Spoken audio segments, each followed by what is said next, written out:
హైదరాబాద్లో ఒక చర్చ్ గురించి మాట్లాడతా. ఏ కులానికి ఆ కులం చర్చిలు ఉన్నాయి, అందరూ కలిసేసే చర్చిలు ఉన్నాయి. ఏ కులానికి ఆ కులం చర్చిలు ఉన్నాయి ఈ తెలుగు నేల మీద, ఈ దేశంలో అందరూ కలిసెళ్ళే చర్చిలు కూడా ఉన్నాయి.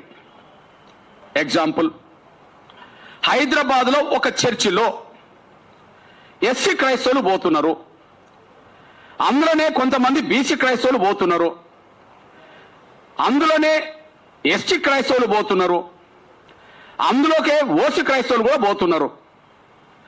ఒక చర్చికి ఎస్సీ క్రైస్తవులు పోతున్నారు, అదే చర్చికి బీసీ క్రైస్తవులు పోతున్నారు, అదే చర్చికి ఓసీ క్రైస్తవులు పోతున్నారు, అదే చర్చికి ఎస్టీ క్రైస్తవులు పోతున్నారు. చర్చికి ఈ 4 వర్గాల సమూహాలు పోతున్నాయి ఒకే చర్చికి. కానీ ఆ చర్చికి వెళ్ళే 3 వర్గాల సమూహాలకు ఈ ఆర్డర్ వర్తించట్లేదు. ఆ చర్చిలో ఎస్సీలు ఉంటారు, కానీ ఎస్సీలకు ఈ ఆర్డర్ వర్తించదు.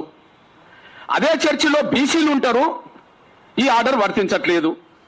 అదే చర్చిలో ఓసీలు ఉంటారు, ఈ ఆర్డర్ వర్తించట్లేదు. కానీ అక్కడ 4 వర్గాలు ఒకే చర్చికి వెళ్తున్నాయి.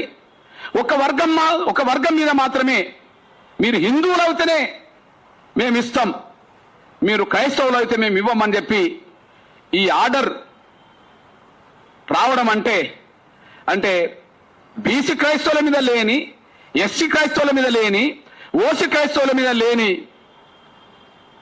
ఈ నిబంధన ఒక ఎస్సీ క్రైస్తవుల మీదనే ఉండడం అంటే ఇది కూడా ఒక రకమైన వివక్షతే కదా. ఒకనాడు మీరు మా దేవాలయాలకు రావద్దని అన్నారు, అది వివక్షతే. కానీ ఈనాడు పలాని దేవాలయంలోకి మీరు పోవద్దు అని అంటారు, ఇది వివక్షతే.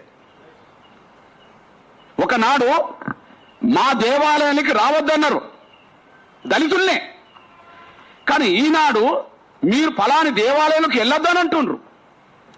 అంటే రావద్దనేది మీరే, ఇంకొక దిక్కు పోవద్దనేది మీరే.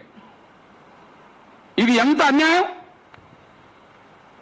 ఇది ఎంత అవమానం, ఇది ఎంత అన్యాయం, ఎంత అవమానం.